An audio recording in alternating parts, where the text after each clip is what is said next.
Okay, in this video we're going to look at a submission from invert side control, or if you're typically looking through judo names, you should be calling this a scarf hold from here, this kind of action. So I'm going to talk about getting an elbow extension using the legs from this position to hyperextend the elbow joint. So if you like an arm bar from scarf hold, or as we would call it, an elbow extension from invert side control. So we're going to start just by moving ourselves across into the inverted side position. I'm not going to do this with a lot of pressure, just to keep some pressure off of Pete here, make his life a little easier. So I'm just going to stay fairly relaxed in this position, and we're just going to focus on this arm rather than the actual control of the position itself. And when you get round to this inverted side position from here, it's not too long into your training before you start figuring out there must be some moves I can do with this arm around the legs from here, or some trapping that I can do, and that is absolutely the case. And there's a few nice little submissions that we can do from this position, and it all starts with obviously having good control here. So we're going to have a look at just a slight modification to the standard control position here to start with, to set up this submission, which is I'm going to come around Pete's head and I'm going to grab just on the inside of the thigh from here. Now of course all positions that we do have advantages and disadvantages.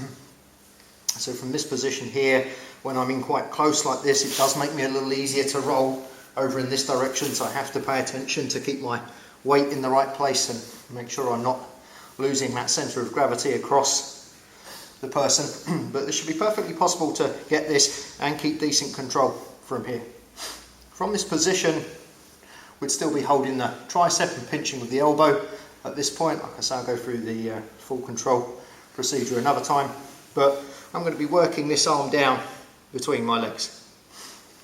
Now if you're going for a straightened arm out from here, a lot of people concentrate all their efforts on this wrist and try and get into a pushing fight action from here. So I'm trying to push down, Pete's trying to resist, and they're trying to get this to the floor and feel like they've got to straighten out this leg.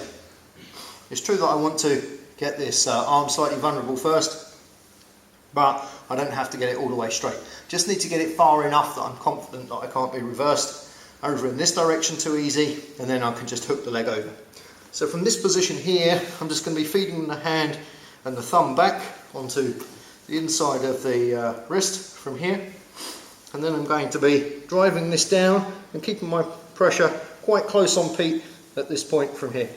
Now the second I have it anywhere where I feel I'm not going to get easily reversed, I'm going to hook this leg over the top. And when I hook this leg over the top from here, I want to have his fist cleanly out this side, and quite quickly I'm going to want to tie this up. Now I can do this just with the pressure from the leg on its own, or I can assist with the hand. If you're assisting with the hand, you just need to grab your own foot and pull it back underneath you like this.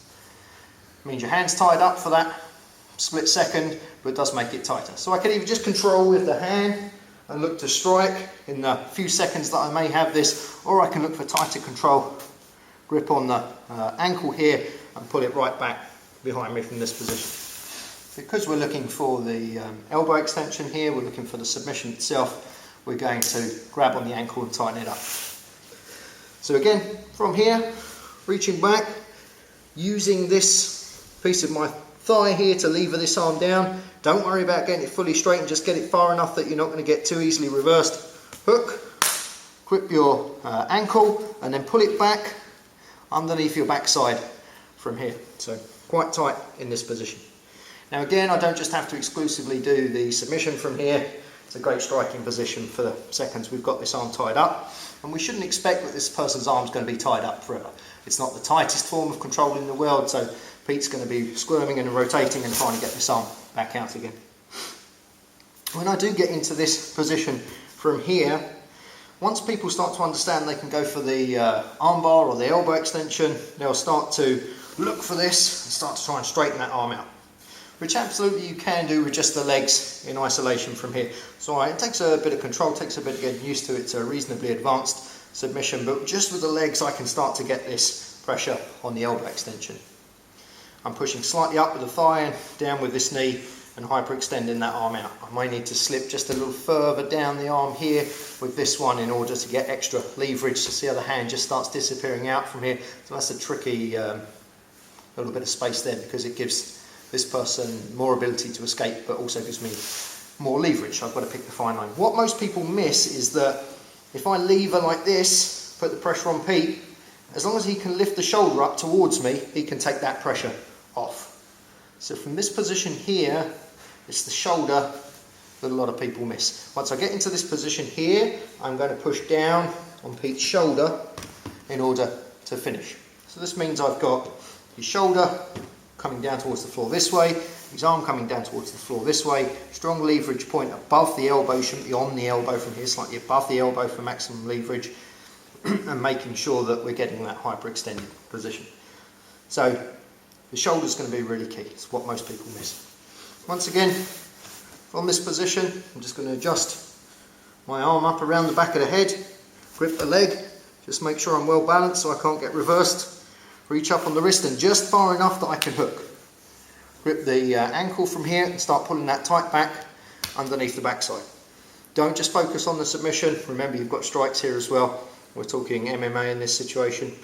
From here then, to effect the submission, I'm just going to drop this knee down slightly, so I put pressure just above the elbow and got some good leverage. If I need to, I'm just going to relax that knee down slightly. I can see this is getting pressure on Pete's elbow from now and then to finish. You can take one or both hands here, sorry Pete, on the elbow. I'm just going to take the pressure slightly off of his hand so I can show that properly. Push here, down in this direction to effect the full submission.